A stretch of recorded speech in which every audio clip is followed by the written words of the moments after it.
복부 비만은 당뇨와 뇌졸중, 심근경색, 심지어 암의 원인이 되기도 한다. 생명을 위협하는 시한폭탄이다. 그런데 근데 일주일 동안에 3.5kg면 많이 빠져. 굉장히 많이 빠져요. 예, 예. 이렇게 먹고 빠지는 게 이해가 돼요? 이렇게 잘 먹고? 그죠? 예전보다 많이 먹어요. 솔직히 맞죠? 옛날보다 훨씬 잘 먹죠? 굶지 않았는데도 살이 빠졌다. 지금 처음보다 지금 한 4kg?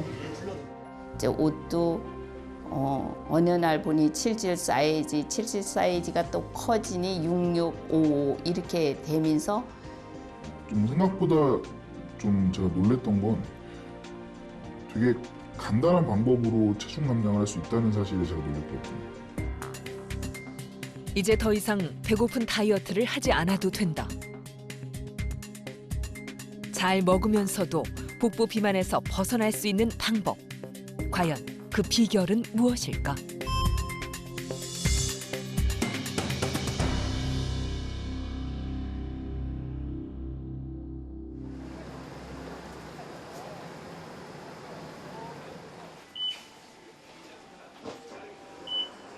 키 157cm에 99kg. 이정은 씨는 고민이 많다. 자, 그동안 여러 가지 불편하신 게 좀 많으셨던 것 같아요. 발은 괜찮으세요? 무릎이나 발목이나 고관절은 괜찮아요? 아니 지금도 파스를 붙이고 있어요. 어디에? 무릎에? 네. 비만 때문에 무릎도 고관절도 좋지 않다. 네, 제가 얼마 전엔 뇌경색까지 알았다. 최근에 운동이랑 식이 조절을 하면서 그래서 한 필사적으로 10kg 다이어트를 해왔다. 제가 다이어트 인생 34년이라고 하거든요. 근데 뭐 원푸드 다이어트, 그다음에 한약만 먹는 다이어트, 지방 분해 주사, 그다음에 마지막으로는 뭐 지방 흡입까지도 해봤었으니까요. 다이어트에서 대해서는 할 수 있는 건 다 해봤다고 생각해요. 일명 그 먹토라고 먹고 토하는 거 그것도 해봤고요. 그다음에 요요 안 오려고 뭐 변비약이나 이런 것도 먹어보고 막 했죠. 살이 쪘다는 건 몸의 지방, 즉 체지방이 많다는 얘기다. 체지방은 크게 피부에 쌓인 피하지방과 뱃속 내장지방으로 이루어진다. 복부 비만은 그중에서도 내장지방이 과도한 상태를 말한다. 지금 이분의 상태를 보면 물론 밖에 파란색 피하지방도 상당히 두껍습니다. 특히 앞쪽보다는 뒤쪽이 많이 두터운데요. 하지만 건강에 문제가 되는 것은 이 바깥쪽보다는 안쪽에 내장지방이 굉장히 많은 문제를 갖고 있습니다. 내장은 회색, 내장지방은 초록색으로 나타난다. 이정은 씨의 경우 복강 내 면적의 70% 이상이 내장지방으로 차 있다.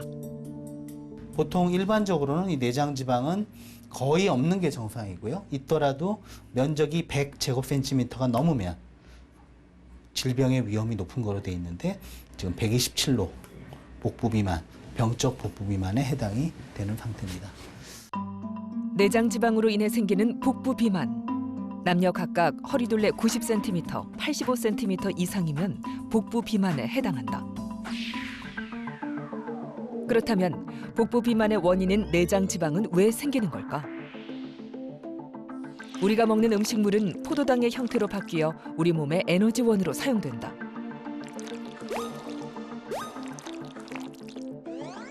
하지만 에너지원으로 사용되고 남은 포도당은 지방으로 변해 쌓인다. 지방이 쌓일 땐 먼저 피부 아래쪽에서부터 저장된다.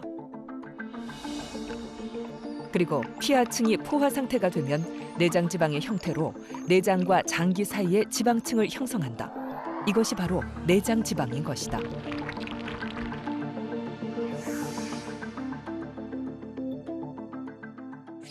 우리 몸은 먹은 열량에서 소비한 열량을 빼고 남는 열량을 체지방으로 저장하되 처음에는 피하지방으로 저장합니다.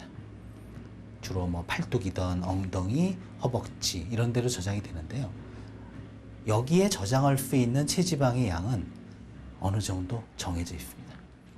그 이상으로 남아도는 열량이 많으면 사실은 건강을 위해서는 더 더 이상 저장하지 말고 버려야 됩니다. 근데 우리 몸은 오래전부터 굶주린 시대를 지나온 유전자를 갖고 있기 때문에 그래도 저장합니다. 그러면 마치 집안에 책장이 있는데 책을 진열하다가 꽉 차면 더 진열할 데가 없으면 다른 곳에 쌓아놔야 되죠. 그런 것처럼 우리 몸에서도 그때부터는 잉여 열량을 피하 지방이 아닌 내장 지방의 형태로 축적을 하게 됩니다.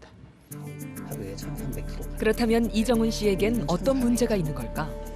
최근 한 달을 놓고 볼 때 보통 아침은 어떻게 드시고 계세요? 저 보통 이제 저 이렇게 회사가 이 지하철역으로 나오거든요. 편의점을 들려서요. 초콜릿류의 아침부터? 네, 과자들 있잖아요. 그런 것들을 거의 한 금액으로 따지면 2만 원어치 정도 사서 한 번에 다. 아침에? 네. 매일 아니면 어쩌다 한 번? 거의 매일. 주 5일 중에 4일? 그럼 거의 매일이네요. 네. 그러니까 초콜릿이나 초코 과자 같은 거. 네.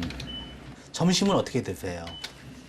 점심은 굶는 편입니다. 아침 그렇게 먹었으니까. 네. 저녁은요?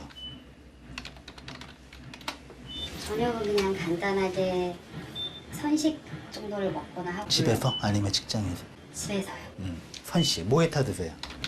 우유에다가 우유. 귀리. 오트밀. 네. 새끼 밥을 두려워하실 필요가 없다. 이걸 안 먹기 때문에 초콜릿과 초코 과자를 드시는 게 가장 근본적인 원인이다라고 생각합니다. 아시겠죠? 살을 빼야 한다는 생각이 강한 이정훈 씨. 다이어트를 위해 끼니를 거르고 대신 당 성분이 많은 과자류로 허기를 때웠다. 실제 많은 비만 환자들이 이렇게 식사를 해결하곤 한다. 한번 해보죠. 흔히 우리가 음료수나 여러 가지 간식류로 섭취하는 당류의 종류로는 포도당, 그다음 과당, 액상과당, 설탕 등이 있습니다. 그래서 맛은 조금씩 다를 수는 있지만 이러한 당류들은 대부분 당도가 높고 식이섬유가 거의 없기 때문에 포만감을 거의 주지 않는다는 특징을 갖고 있고요. 또 일반적인 탄수화물 음식에 들어있어서 포만감을 주고 흡수를 천천히 하도록 하는 식이섬유가 전혀 존재하지 않기 때문에 과잉 섭취의 문제가 상존하고 있습니다. 그렇다면 대표적인 탄수화물 음식인 밥, 빵, 탄산 음료는 각각 우리 몸에서 어떻게 반응할까? 우리 몸은 우리가 먹은 탄수화물을 당으로 분해해 에너지로 사용한다. 탄수화물의 성분은 당으로 이루어져 있는데 이 당의 연결 구조에 따라서 단당, 다당, 복합 탄수화물로 나누어진다. 당을 에너지로 쓰기 위해선 탄수화물 섭취 후 소화 효소에 의해 당이 분해되어야 한다. 먼저 빵에 있는 탄수화물의 경우 결합되어 있는 당들이 소화기관에서 나오는 효소에 의해 쉽게 분해되어 소화가 쉽다. 또 혈액에 많은 포도당을 방출하게 되고 혈당 수치도 올린다. 탄산음료 또한 이와 비슷하게 작용한다. 그러나 통곡물이나 채소와 같이 섬유소가 많은 음식은 조금 다르다.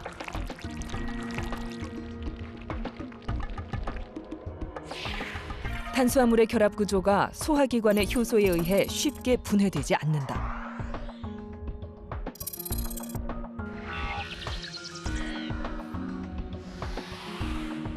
때문에 혈액으로 포도당이 가는 것을 늦추게 된다. 이런 이유로 빵보다는 밥이 살을 덜 찌게 하는 것이다.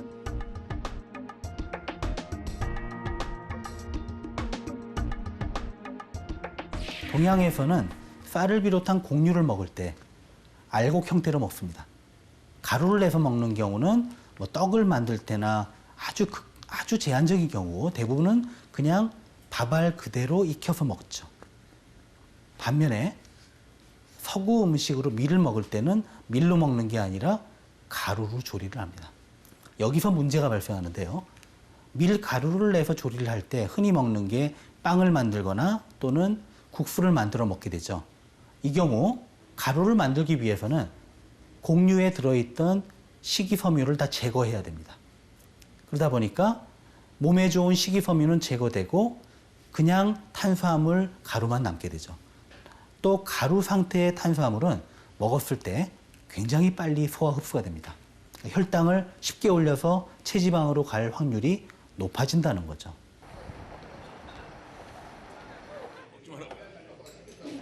복부 비만을 부르는 또 다른 원인은 잦은 회식과 술자리다. 올해 나이 46의 황수영 씨도 일 때문에 일주일에 서너 번 술자리를 갖는다. 술안주는 곱창, 고기 등 기름진 음식. 업무 때문에 혹은 스트레스 때문에 많은 중년의 남자들이 이렇게 저녁을 때우곤 한다.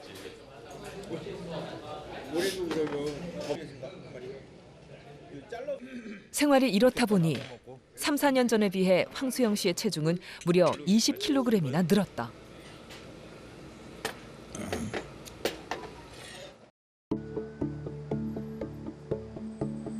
며칠 후 황수영 씨가 병원을 찾았다. 고지혈증 약을 먹고 있지만 배가 점점 나오는 게 아무래도 불안하다. 검사 결과 키 173cm에 105kg. 정상에 비해 체지방이 30kg이나 많다. 굉장히 심한 복부 비만이다.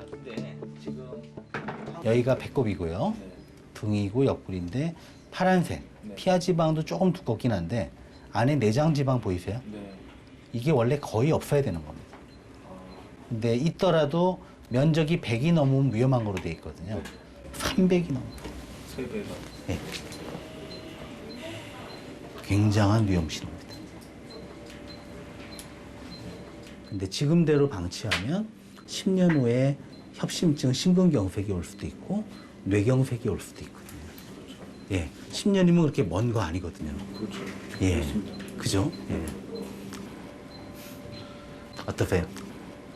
오늘 도전해야 될 동기가 생긴 것 같습니다. 그렇죠. 네. 예. 내장 지방이 증가하면 인슐린 저항성이 높아진다. 인슐린 저항성이란 포도당을 연소해 혈당을 낮추는 역할을 하는 인슐린이 제 기능을 하지 못하는 것을 말한다. 이는 곧 당뇨병으로 이어진다.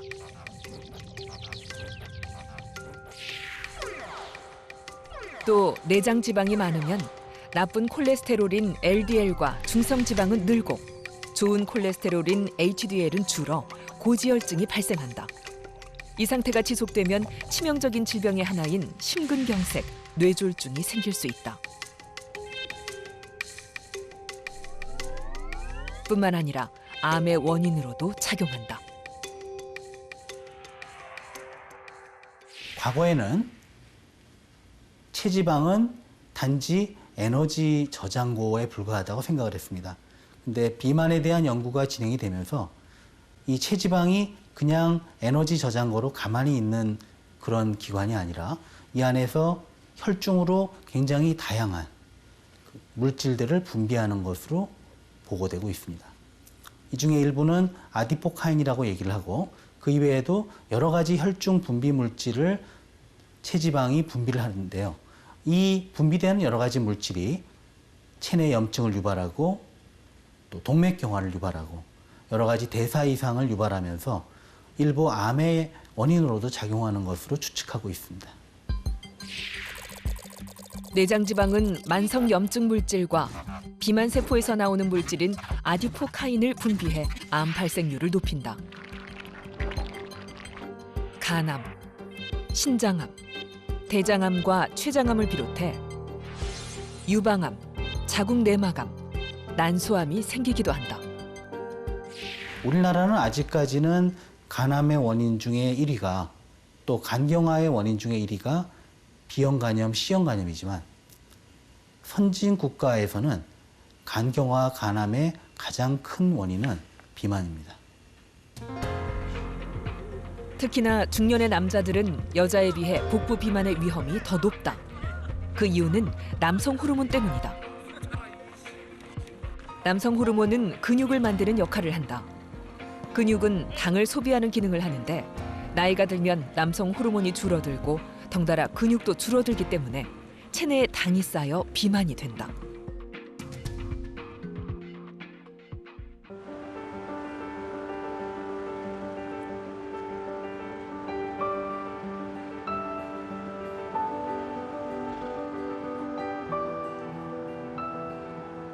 체지방이 많이 안 줄은 것뿐만 아니라 복부 비만이 건강에 해롭다는 걸 모르는 이가 어디 있을까?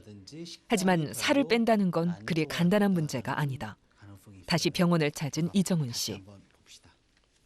그죠? 예. 구운 감자도 마찬가지고 피자가 먹었고, 예. 그죠? 그래서 어려운 건 알아요. 오래된 습관 때문에 어려운 건 아는데 지금 본인이 보시기에도 이 식단을 처음보다는 조금 나아졌지만 여전히 조금 너무 문제되는 걸 많이 먹고 있다는 건 느끼죠. 예. 조금씩 나아지고. 도무지 있다는 음식을 다음에 억제하기가 꼭 쉽지 그 않다는 자리 이정훈 씨. 때로 그 욕구가 비정상적으로 느껴지기도 한다. 혹시요 자고 일어나면 사람이 다 음식이 땡기나요? 그럼요. 아, 근데 그때 제대로 된 아침을 아까 그렇게 먹으니까 배가 참 부르다라고 적어놓은 날 있죠. 네. 그렇게 아침을 먹어줘야 돼요. 안 그러면 오전 간식을 또 하거든. 지금 살이 많이 쪘기 때문에 항상 단계 밀가루가 땡기게 돼 있어요. 그러니까 적절하게 제때 먹고 참지 않으면 배가 부른데도 또 단 걸 찾게 돼 있어요. 몸이 이미 비만해진 경우 건강한 사람에 비해 더 자주 음식을 찾게 된다. 항상 과잉 영양을 섭취해서 비만해진 분들의 경우는 실제 항상 몸 안에 혈중 인슐린 수치가 높아져 있습니다. 그렇기 때문에 인슐린이 항상 높다 보니까 쉽게 배고프고 그리고 조금만 식사 시간이 늦어지면 심하게 우울하고 견디기 힘든 상황이 되고 짜증을 내게 되죠. 그리고 실제 비만한 가족이 있어서 식사 조절을 시키려고 할 때 가족끼리 다툼이 있는 경우가 많아요. 왜냐하면 가족은 건강 때문에 다이어트를 시키려고 하는데 자꾸 짜증을 내고 몰래 단 거를 먹어버리는 환자들이 많거든요. 근데 저는 환자분들한테 또 가족분들한테 이렇게 얘기합니다.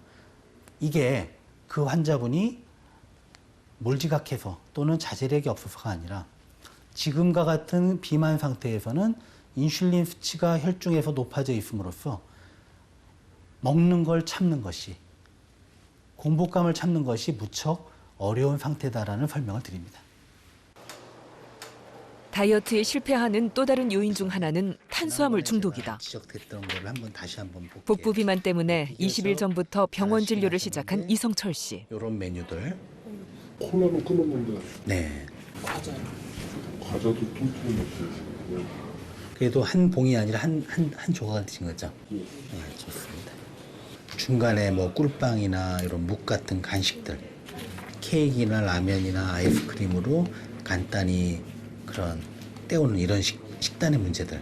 그래서 지금 이런 식단을 못 바꾸는 한도 내에서는 부인과 같이 운동을 열심히 하셔도 이게 계란으로 바위치기예요. 근데 이게 들 먹으니까 너무 힘이 없어가지고. 운동할 정도예요.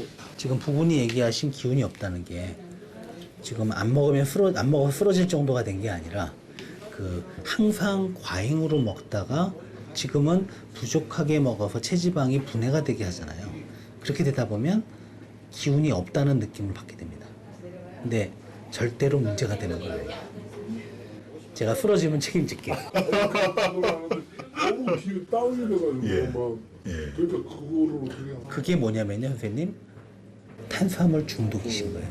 그러니까 배만 안 고팠으면 참겠는데 배도 고프고 기운도 없고 그럴 때 단 걸 먹으면 기운이 납니다. 그러니까 그게 에너지 부족이 아니라 탄수화물 중독 증상이에요.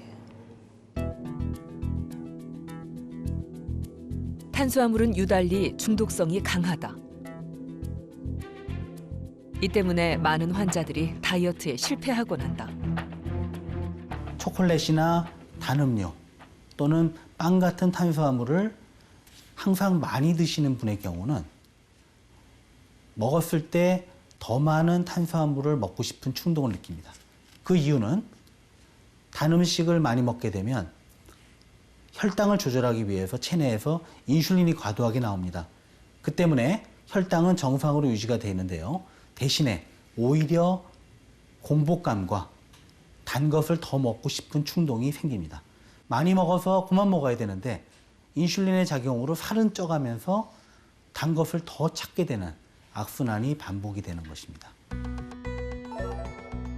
밥을 먹고 난 후에도 달달한 음식을 찾거나 탄수화물을 먹지 않으면 잠을 자지 못하는 사람은 탄수화물 중독이 있을 가능성이 높다. 또 피곤하고 기운이 없을 때 단 음식을 먹어야 기운이 생긴다거나 탄수화물을 먹지 못해서 짜증이 나고 초조해진다면 한 번쯤은 탄수화물 중독을 의심해 볼 필요가 있다.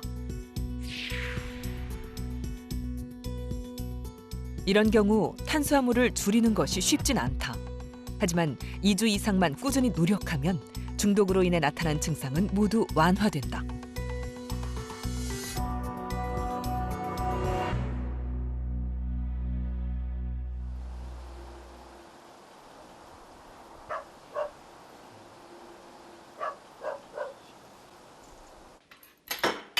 올해 나이 57의 임경순 씨.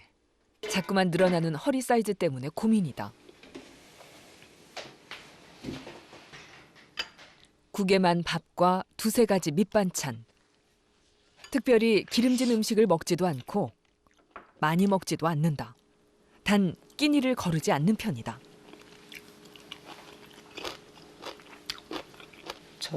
혼자 있을 때도 잘 차려서 잘 먹어요. 그리고 급할 때는 그냥 간단히 국에 말아서 서서 먹고 가는 경우도 있긴 한데요. 그냥 보통은 항상 밥을 있는 대로 챙겨서 먹어요. 특별히 음식을 준비하지는 않아도요. 먹고 나면 부지런히 치운다. 그렇게 설거지를 하고 빨래를 하고 청소를 끝내고 나면 왠지 모르게 허전해져 이내 군것질을 하게 된다. 주로 고구마나 떡 같은 간식들이다. 먹는 걸 많이 못 참는다기보다 심심하면 먹는 걸로 채우는 것 같아요. 이러고 뭐 일하다가 또 심심해 그러면 과일 먹는 걸 좋아해요. 그러니까 사과 같은 거 하나 이렇게 먹고 조금 다니다가 또 심심해 그러면 귤 몇 개 먹고 이런 방식으로 다 계속하고 그리고 그 배가 고프지 않았을 때도 음식이 있으면 먹어요. 막 음식이 그걸 참지 못하고 그러는 건 아닌데 눈에 보이면 배가 안 고파도 또 먹어요. 그새 또 체중이 는 건 아닐까? 혹시나 싶어 재보는데 역시나 몇백 그램이 더 늘었다. 키 162cm에 몸무게가 70kg을 넘어섰다.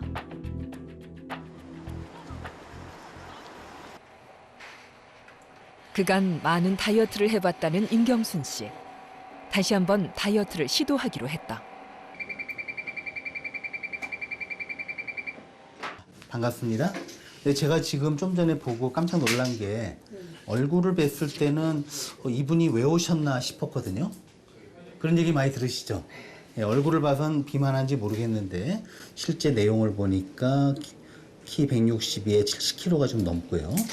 그다음에 보통 지금 연령의 여성이라면 한 13kg 정도 체지방이 있는 게 맞아요. 근데 현재 27kg니까 2배가 넘습니다. 그리고 그러다 보니까 체지방률이 38%로 비만에 해당이 되고요. 복부 비만도 있는 상태입니다. 좀 적당히 먹어야 많이 먹지도 않고 기름진 음식을 먹는 것도 아닌데 왜 살이 찐 걸까? 보통 아침은 어떻게 드셨나요? 아침 밥은 반 공기에다가 반 공기 정도. 국은 아주 적게 떠서 김치나 생선 네. 아니면 나물 종류로 밥을 먹고요. 저는 육식을 별로 안 좋아해요. 그러면은 식단이 상당히 좋은데요.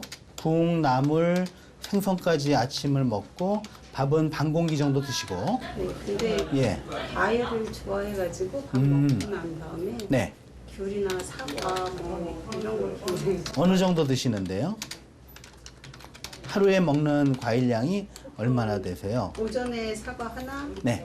귤은 하나, 6-7개 먹을 아, 거예요. 많이 드시는 편이구나. 네, 그리고 점심은 어떻게 드세요? 점심도 그렇게 과하게 먹지는 않는데 뭐 그다음에 또 이제 군것질거리가 있으면 눈에 보이면 참지 못하는 그런 게 있어요. 그럼 점심은 밖에서 드세요? 집에서 드세요? 거의 집에서 먹어요. 아침하고 비슷한가요? 네네. 비슷해요. 자, 그러면 간식 얘기를 좀 나눠볼까요? 네. 어떤 간식을 주로 드시나요, 평소에? 과일 아니면 네. 고구마, 고구마, 또 떡 같은 거 좋아해요. 떡. 네. 지금 말씀을 들어보니까 네. 지금 현재 이런 몸을 만드신 임경수님의 패턴이 정확하게 다 이해가 됩니다. 근육이 적고 특히 하체 근육이 적다 말씀드렸죠. 근육이 적은 이유는 뭐냐면 지금 식단에 근육을 만들 재료인 단백질이 부족해요. 물론 이제 생선은 좀 챙겨 드신다지만 생선을 하루 3끼 다 먹기도 어렵고 그렇잖아요. 네. 그리고 육류를 안 좋아하니까 그것 말고는 단백질 섭취가 거의 없어요. 그리고 결코 지금 식사를 많이 드시는 분이 아닌데 간식으로 찌시는 분이거든요. 근데 간식이 전부 다 탄수화물이지 단백질은 없어요. 그래서 요 두 가지 먹는 양이 많진 않지만 먹는 음식의 대부분이 탄수화물. 충분히 단백질 섭취량이 소화시킬 너무 수 있다고. 적다는 게 큰 문제다. 자, 한번 해보죠. 반갑습니다. 예. 이분의 경우는 키 체중으로 볼 때는 호리호리하다고 느껴졌는데 의외로 피하 지방과 내장 지방이 많습니다. 근데도 날씬해 보이는 이유는 얼굴에 살이 별로 없고 근육이 거의 없습니다. 보시는 것처럼 복근이나 옆구리 근육, 등 근육이 거의 없고요. 얼마 안 되는 근육량 안에 보면은 근육 사이에 기름이 굉장히 많이 끼어 있는, 그러니까 제대로 힘쓰거나 기능하지 못하는 근육을 갖고 있고요. 또 하나의 문제는 이렇게 근육이 부실한 분들의 경우는 에너지 소비가 매우 적습니다. 따라서 기초 대사량이 매우 낮기 때문에 이분이 별반 잘 먹지 않는데 살이 쪘던 주요한 원인 중에 하나입니다. 그렇다면 탄수화물 과다 섭취가 문제가 되는 건 무엇 때문일까? 탄수화물을 과도하게 섭취하면 탄수화물이 빠르게 소화되면서 혈당이 급격하게 올라간다. 그러면 혈당을 낮추기 위해 췌장에서는 인슐린을 분비한다. 인슐린은 혈액 속으로 분비되는데 당을 분해해 에너지로 전환시키는 역할을 한다.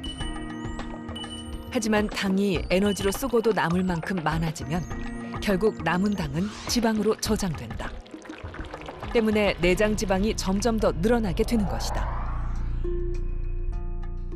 각각을 놓고 보면 결코 나쁜 건 안 드시고 계시거든요. 그렇다면 탄수화물 때문에 복부 비만이 된 임경순 씨는 앞으로 어떻게 해야 할까? 부실한 겁니다. 더 문제는 하루에 활동량도 별로 없는 것 같아요. 그렇다 보니까 서서 걷거나 움직이지 않다 보니까 근육량이 또 하체가 더 적은 원인이라고 생각이 듭니다. 단백질 섭취가 부족하다고 말씀드렸죠. 네. 그러면 지금 생선을 드시긴 하지만 그것만으로는 부족하단 말이에요. 그러면 기존에 드시는 생선 이외에 단백질로 추가할 것들을 좀 찾아보죠. 계란 좋아하세요? 네. 뭐 삶은 계란도 괜찮고 프라이도 괜찮고 찜도 괜찮아요. 그래서 계란을 주식으로든 반찬으로든 간식으로든 넉넉히 드시는 게 가능할까요? 네. 그러니까 예를 들면 반찬도 계란 후라이나 찜을 꼭 내놓는다든지, 그리고 지금 출출할 때 지금 고구마를 드시거나 과일을 까시거나 하시죠. 그때 삶은 계란을 드시면 어때요? 그때 출출할 때 뭔가 들어가면 되잖아요. 그죠? 예, 그렇게 하시고 그다음에 살을 빼기 위해선 근육량도 늘려야 한다. 취미생활 하시는 데가 집에서 얼마나 하루 1시간 4km 정도 걷는 것도 좋다. 4kg? 4km 어떻게 다니세요? 자주 가요. 직접 모세요? 네. 4km면 천천히 걸어도 1시간이면 되거든요. 1시간 정도. 그죠? 그러니까 편도만 걷기를 하면 충분히 운동량이 확보될 것 같은데 어떠세요? 해보겠습니다. 괜찮죠? 예. 필요한 운동량은 개인에 따라 다 다르지만 적당히 먹어야 유산소 운동과 근력 운동을 꾸준히 해주는 것이 좋다. 만 바꾸시면, 그리고 도보량만 늘리시면 충분히 성공하실 수 있다고 생각합니다. 운동과 근육은 체중 감량에서 무엇보다 중요한 역할을 한다. 근육 자체가 에너지를 많이 소비하기 때문에 운동으로 근육량이 늘어나게 되면 기초 대사량이 높아진다.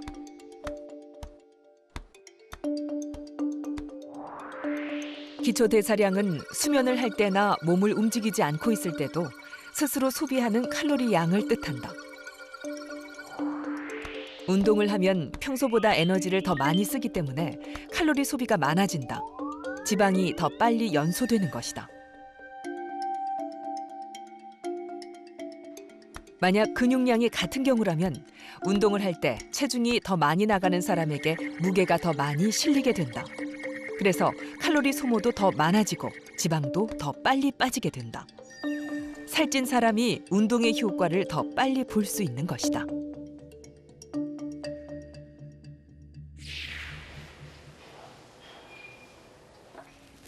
양을 조절해서 드시라는 거예요. 자, 좀 조절을 하셔야 되세요. 예. 그렇다면 보시고요. 식사 조절은 구체적으로 어떻게 해야 할까? 우리가 체중 조절을 하다 보면은 근육이 좀 줄어들어요. 근육이 줄어드는 걸 좀 방지하기 위해서 단백질을 충분히 드시는 거예요. 자, 보시면은요. 단백질은 100g 이상, 몇 끼. 드시려고 노력하셔야 돼요. 근데 뭐 닭가슴살 이렇게 포장된 거 한 덩어리나 돼지 다리살 뭐 그 정도. 그다음에 생선은 2토막 이상. 맵기니 닭가슴살, 돼지 다리살, 쇠고기 부채살 등 기름기가 적은 살코기를 150g 내외로 섭취하는 것이 좋다. 흰살 생선이나 새우, 오징어 등의 단백질 음식으로 대체해도 되고 달걀도 괜찮다. 밥은 한 공기 200g 기준 2분의 1공기 혹은 3분의 1공기가 적절하다. 단백질 식품과 밥, 그리고 채소를 곁들인 한식 식단. 이렇게 먹으면 칼로리는 높지 않지만 포만감이 크다. 건강한 다이어트를 위해서는 무조건 참고 조금 먹는 게 아니라 고르게 영양 섭취를 하면서 현명하게 먹는 게 필요합니다. 예를 들면 여러 가지 식이섬유가 풍부하게 들어있는 채소라든지 또 살코기의 육류, 그리고 생선류, 그리고 적당한 양의 밥을 균형 잡히게 먹을 경우에는 충분하게 만족할 정도로 포만감 있게 먹더라도 열량 섭취가 과도하지 않아서 체중 조절에 성공할 수 있는 것입니다.